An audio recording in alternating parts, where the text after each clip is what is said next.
à l'émission Vie de foi. Quelle joie de vous avoir avec nous aujourd'hui et quelle joie d'avoir avec nous sur le plateau Merveille Maliro. Bonjour et bienvenue, Merveille. Bonjour, Pasteur Joël. Gloire à Dieu, je suis content de te recevoir aujourd'hui à l'émission Vie de foi. Vraiment, moi aussi, c'est tout un privilège d'être là. Gloire à Dieu. Je t'ai invité spécialement à notre émission parce que tu as vraiment un beau témoignage. Dieu a vraiment fait des grandes choses dans ta vie. Ah oui. Oui, gloire à Dieu. Et puis, juste pour te présenter un peu, tu étais avec nous à l'Église depuis quelques années. Combien d'années? 3 ans. 3 ans. 3 ans et plus, hein. Oui. 3 ans et demi, oui. 3 ans et demi. Et puis, tu es arrivé à l'Église, tu avais besoin de vivre un miracle et Dieu est intervenu dans ta vie. Oui. Et aujourd'hui, tu es la responsable de notre ministère au Congo. Oui. En fait, l'orphelinat Malaika, qui veut dire ange, l'orphelinat des anges. Oui. Et puis, aujourd'hui, tu as une responsabilité très importante. Mais avant d'avoir cette responsabilité-là, le Seigneur a travaillé dans ta vie, il a fait des miracles. Et cette semaine, ce que j'aimerais faire, on va partager ton témoignage, ton histoire de vie, tout ce que tu as vécu et comment Dieu t'a béni. Et je crois, cette semaine, on va voir comment on peut changer notre attitude. Parce que toi, quand tu es arrivé à l'Église, tu aurais pu te morfondre, tu aurais pu être triste et être totalement démoli, mais tu avais une attitude, l'attitude d'une personne gagnante. Et puis finalement, tu es devenu une solution pour des gens. Donc cette semaine, je crois vraiment, vous allez être vraiment encouragés avec le témoignage de notre sœur Merveille, que vous avez peut-être déjà vu aussi dans l'émission Parole de femme. Hein? Tu es déjà passé à Parole de femme, Merveille. Et aujourd'hui, on commence cette série ensemble où on va devenir la solution de Dieu. Oui. Mais premièrement, j'aimerais ça t'inviter à me partager un peu comment tu es arrivé à l'Église avec nous, il y a 3 ans et demi. Tu te retrouvais dans quelle saison de ta vie? Et aujourd'hui, on va arriver à te découvrir pleinement. Là. OK. D'abord, je ne connaissais pas l'Église La Victoire avant. Il y a cela 3 ans et demi. Et la manière dont je suis arrivée à l'Église La Victoire, vraiment, c'était Dieu qui dirigeait mes pas.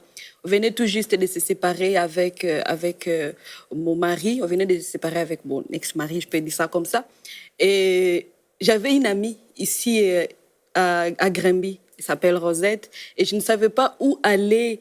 Et là, quand j'étais à Winnipeg, j'étais dans une autre province à Winnipeg. Et puis, je me rappelle, c'était vraiment... Pour moi, je devrais commencer une nouvelle vie. Alors, où? Et je me rappelle, en fait, que quand j'avais appelé une amie, j'ai dit, est-ce que tu peux m'accueillir chez toi? Vraiment, je ne vais pas bien.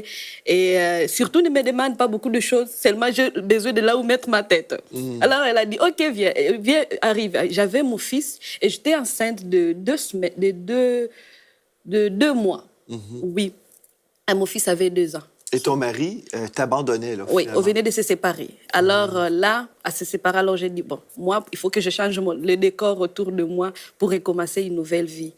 Alors, j'ai pris l'avion pour venir ici. Je me rappelle, quand je prenais cet avion, j'avais les larmes aux yeux. J'avais un petit garçon de 2 ans, enceinte de 2 mois.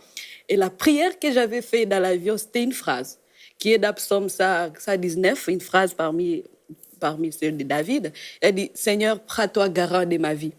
Après ça, c'était comme si je venais de prier une prière pour toute ma vie. Et puis, c'était tout.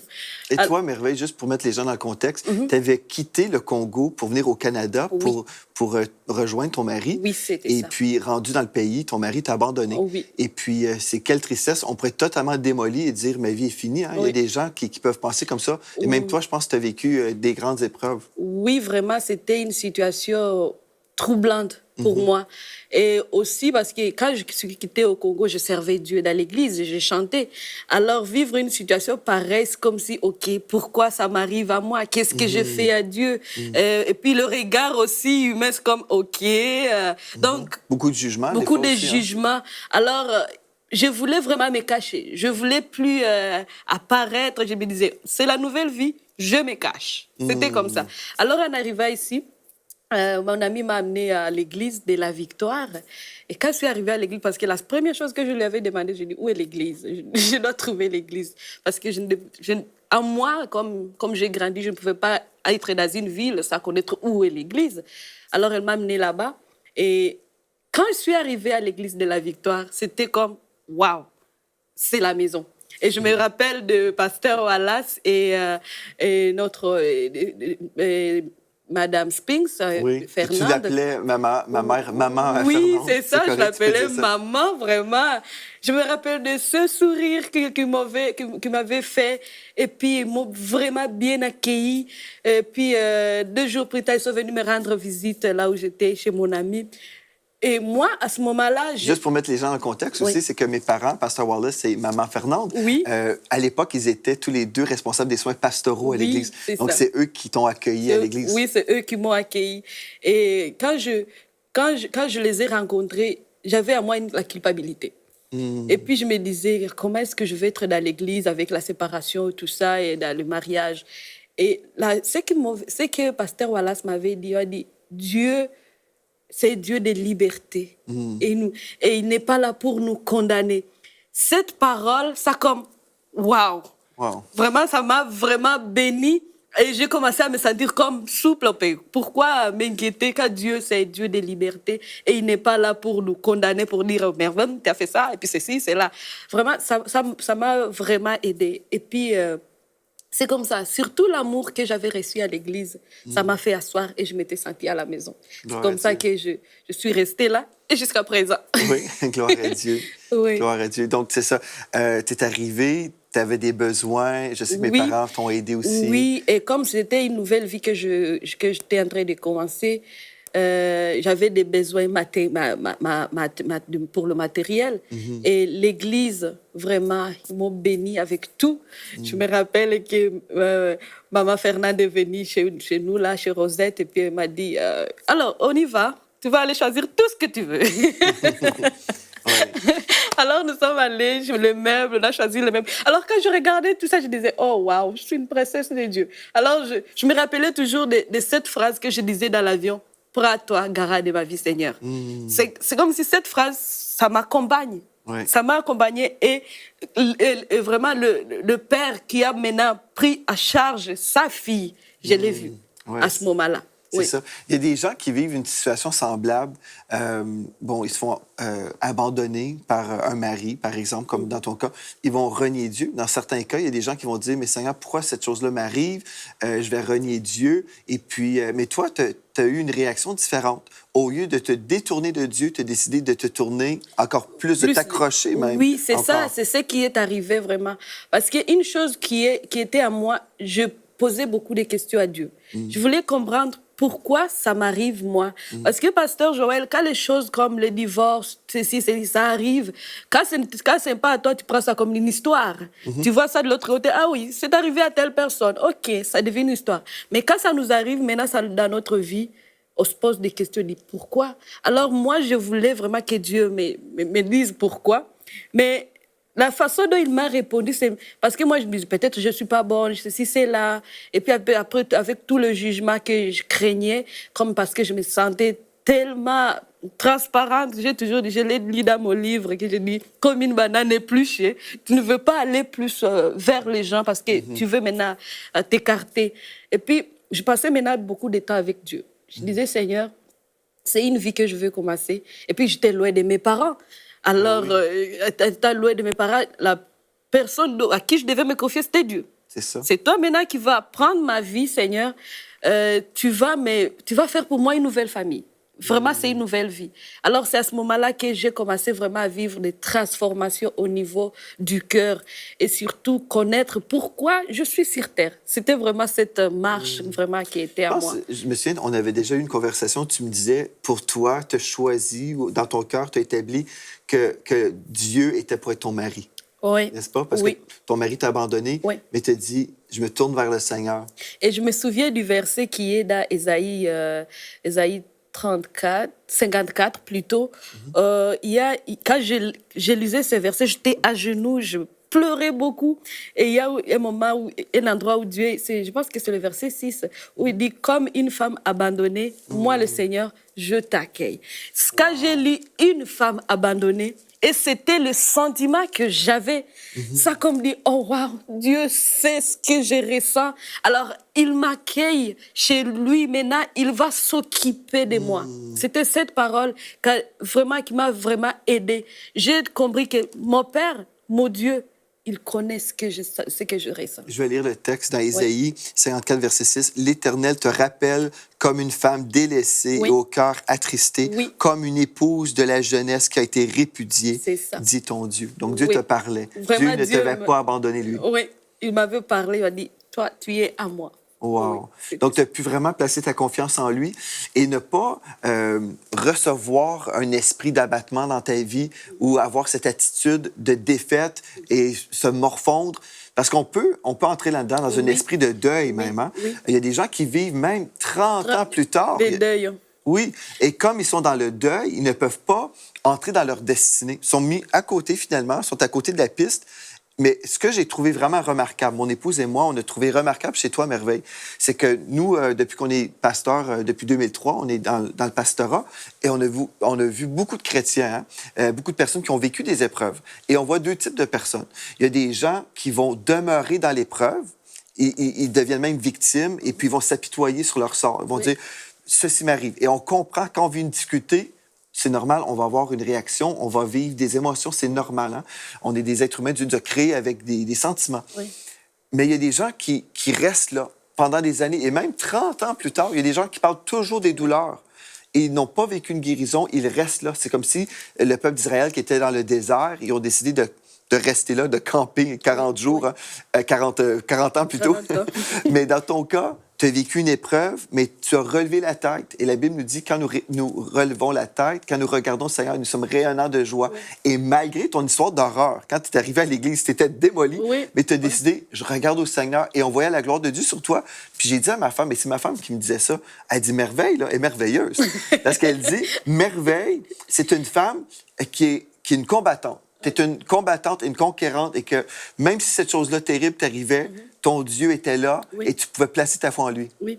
Et une chose que, après, quand tu dis que ce n'est pas vraiment... Moi, j'ai compris que ce n'est pas le temps qui résout le problème. Oui, c'est ça. Guérit. Le temps ne guérit rien. Le temps ne guérit rien. Et je l'ai même écrit, je dis, ce n'est pas le temps, c'est plutôt la révélation de Dieu. Il faut vraiment que Dieu nous révèle des choses sur nous. Ouais. Moi, ce qui m'a aidé, c'est d'abord de comprendre et connaître qui je suis en Christ. Parce que quand tu connais qui tu es, tu ne vas pas aller te morfondre puis dire je suis je ne sais pas quoi. Mais quand on comprend que nous sommes les enfants de Dieu et ce qui nous arrive ne nous arrive pas parce qu'on est mauvais, c'est pas une punition ou quoi que Dieu est en train de me faire, puis tu n'as pas bien compris la leçon, je te donne une punition. Non, ce n'est pas ça. Dieu, il est toujours amour. Ouais. Et dans la manière il nous a créés, nous sommes merveilleuses. J'aime la parole qui est dans Psaume 139, où il dit « Je te remercie parce que je suis une belle créature merveilleuse. » J'aime cette parole. Et moi, quand je me réveillais le matin, quand je rinçais mes dents, j'étais dans le miroir et je disais « Je suis merveilleuse. » Alors, je prenais cette parole et je la répétais dans ma tête, et puis à haute voix, parce que je disais, c'est ce que Dieu voit. Quand Dieu il me voit, il ne voit pas une femme qui doit faire pitié, qui doit dire, OK, ça m'est arrivé, alors je vais me laisser aller, je ne sais pas comment. Non. Je me rappelle, parce que aussi j'étais enceinte, je me rappelle d'une infirmière qui est arrivée chez moi pour les suivis et m'a dit, mais Merveille, tu n'es pas comme... Il dit, vraiment, je te vois, c'est différent. Parce que voir ton histoire, tu devrais peut-être aller chercher à te divertir au bar, je ne sais pas quoi, mais tu es là, tu es forte, comme si rien n'était. Je dis, pourquoi aller faire ça? J'ai Dieu qui est avec moi, et puis je suis son enfant, il prend soin de moi. Et ce que je suis, je ne peux pas me confondre vraiment avec n'importe quoi, avec tout le monde. Ouais. C'est ça. Je vais lire quelques versets parce que je sais qu'il y a des personnes, même peut-être des femmes, peut-être même des maris, qui ont été abandonnés, qui se sentent abandonnés de Dieu. Mais aujourd'hui, on veut vous encourager et vous inspirer. Je crois que le Seigneur va vraiment inspirer plusieurs personnes qui se sentent abandonnées en ce moment. Mais sachez ceci, Dieu ne vous a pas abandonné. Et le plan que Dieu a établi pour votre vie, ce plan est toujours là. Oui. Si vous voulez marcher avec le Seigneur, il peut se servir de vous pour se glorifier. Il peut restaurer votre vie et faire de vous-même la solution pour quelqu'un. Donc, dans le psaume 46 au verset 2, il est écrit « Dieu est pour nous un refuge et un appui, un secours qui ne manque jamais dans la détresse. N'est-ce pas merveilleux de savoir ça? Oui. Un refuge et un appui. C'est ça que tu as vécu, toi, Oui. Merveille. Dieu a été ton refuge, tu es allé te cacher en Oui. lui. Mais une chose importante aussi que tu mentionnais, tu voulais aller à l'église tout de suite. Oui. En arrivant dans notre ville, la tu voulais ville. trouver l'église. Parce que des fois, il y a des gens qui vont avoir la réaction, je vis une épreuve, je me détourne de Dieu, et quand les choses iront mieux, c'est alors que j'irai à l'église. Mais non, Dieu nous reçoit dans notre détresse, et c'est à ce moment-là qu'on doit aller à l'église, et dans tous les moments, finalement, on devrait toujours vraiment se tourner vers le Seigneur, parce que la Bible nous dit un secours qui ne manque jamais dans la détresse. Il est notre secours. Puis on peut, des fois, juste prier une prière très simple, dire « Au secours », et c'est une prière parfaite. Oui, c'est ça. Et Dieu l'entend. Donc, ce texte-là est pour vous aujourd'hui, le psaume 46 au verset 2. Et dans Hébreux 13 au verset 5, il est écrit « Dieu lui-même a dit, je ne te délaisserai point et je ne t'abandonnerai point. » Donc, Dieu nous fait cette promesse. Il va toujours nous garder.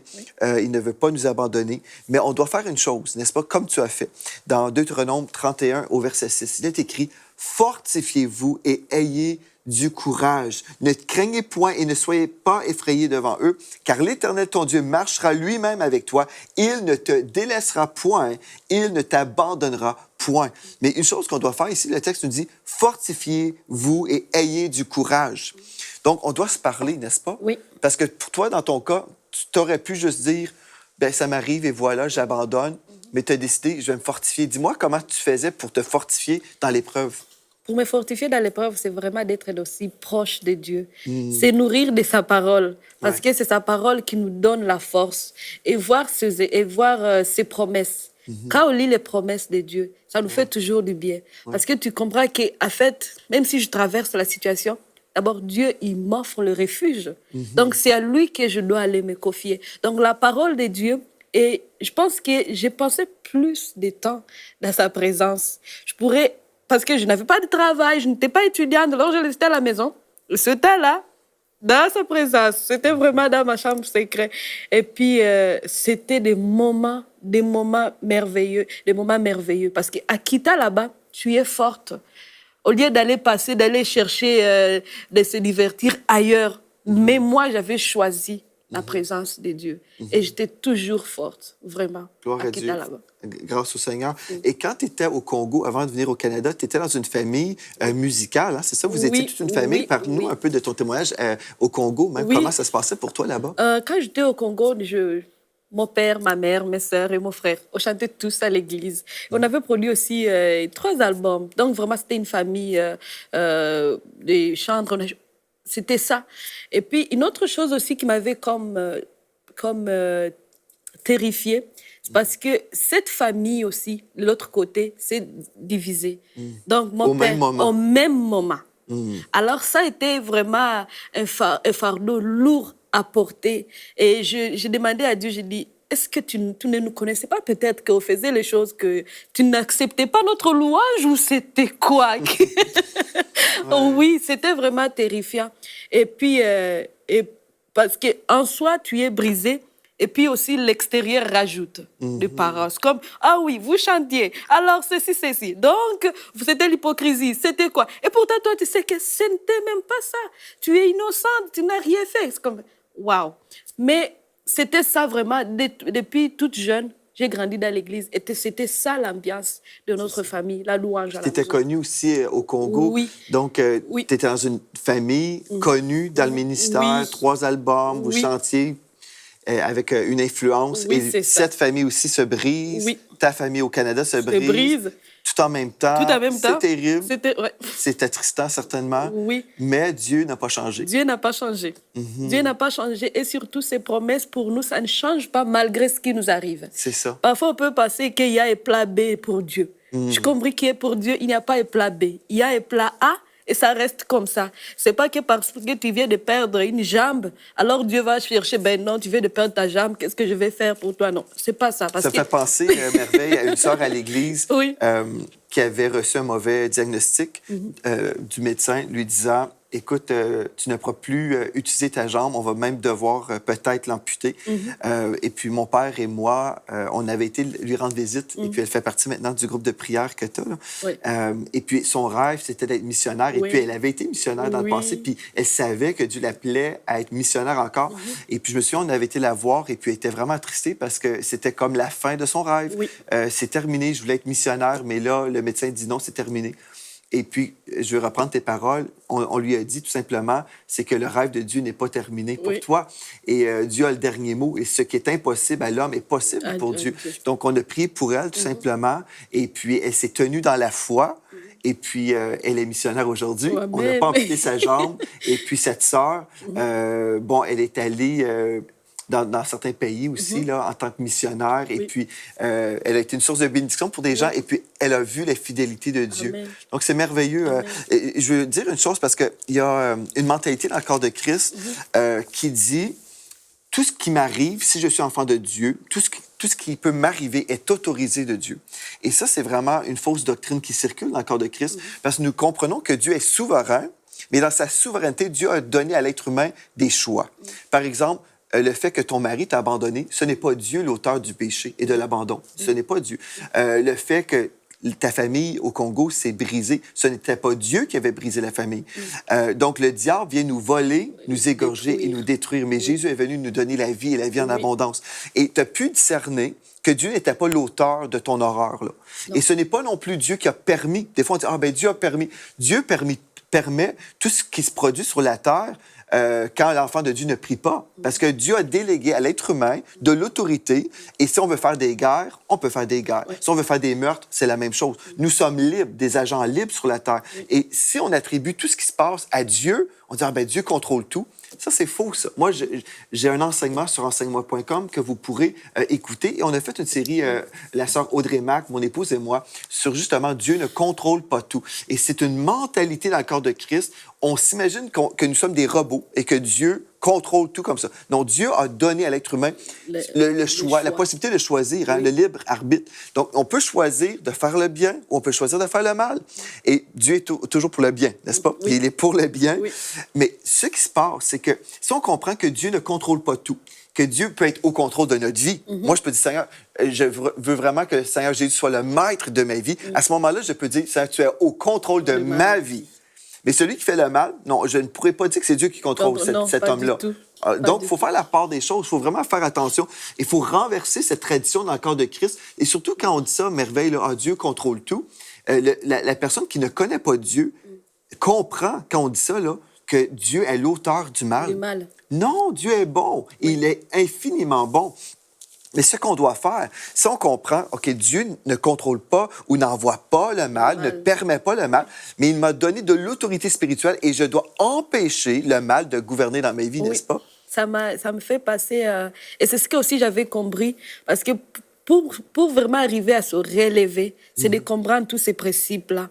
C'est le diable qui vient détruire notre vie. C'est ça. J'ai toujours dit que le diable sait où Dieu veut nous amener. Et son plan, c'est nous empêcher d'aller là-bas. Alors, il va trouver le moyen. Alors, il va chercher des portes pour nous atteindre, nous. Alors, il ne veut pas... Et puis, quand il détruit, il n'a pas pitié. Voilà pourquoi il peut détruire une famille qui était dans l'église, qui est en train de servir. Il peut détruire parce que lui, son objectif, c'est que ça s'arrête, c'est qu'on ne sera pas là où on devrait être. Il peut détruire si on lui donne accès. Oui. Si on lui donne la permission. Mais il n'a pas le droit de le faire si on se tient dans notre autorité en Christ. Oui. Et puis, ce que Dieu fait, c'est ce que j'ai toujours vu, par exemple, avec l'histoire de Joseph. Oui. Ses frères voulaient le faire du mal, mais Dieu ramenait toujours ça pour le bien. Pour ça. Vraiment, il y avait maintenant la faveur de Dieu qui accompagnait Joseph. Parce que ses frères planifiaient le mal. Il faut qu'on fasse ça. Mais Dieu amenait Joseph toujours à un bon Amen. C'est bon.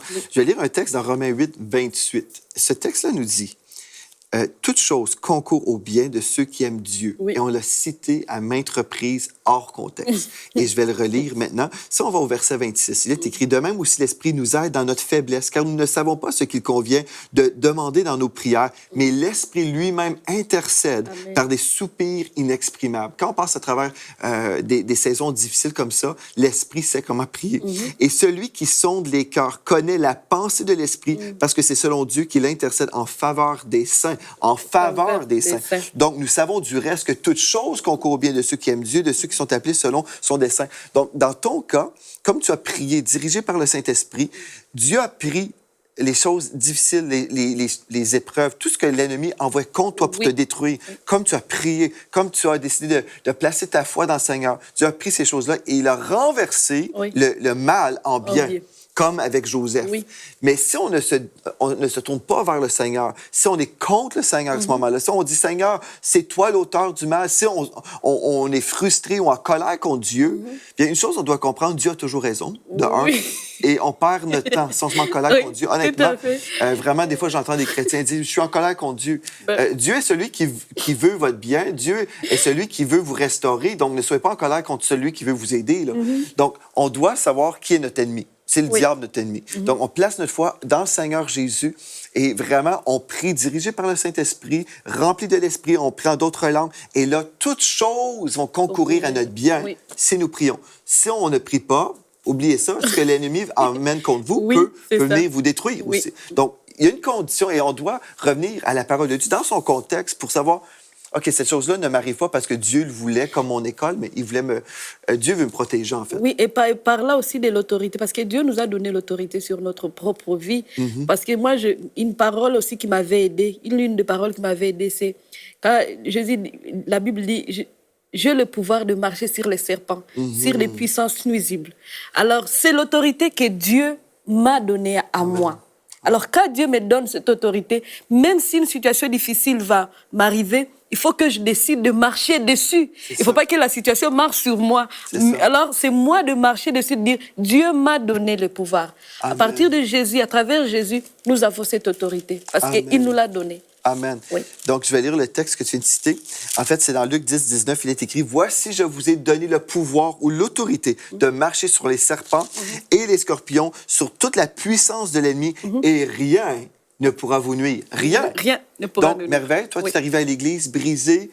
Le diable avait fait des choses terribles dans ta vie. Vraiment. Mais tu as placé ta foi dans le Seigneur, tu as été entouré, encadré par l'Église locale. Donc, une chose importante qu'on devrait faire, on devrait aller dans une église locale et recevoir les soins pastoraux.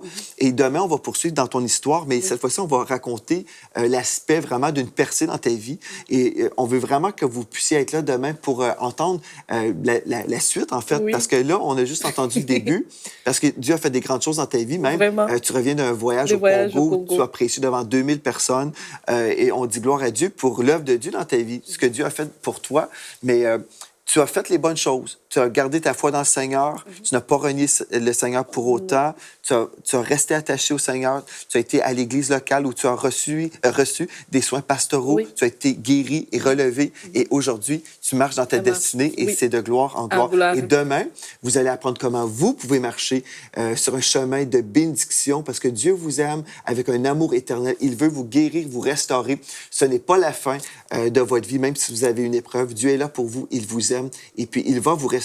Donc, merci Merveille d'avoir été là. Merci à vous d'avoir été là. Et d'ici à demain, soyez richement bénis.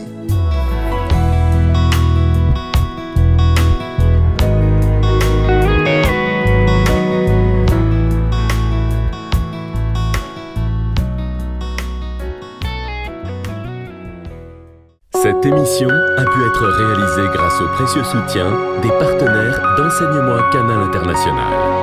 Retrouvez tous nos programmes sur emcitv.com.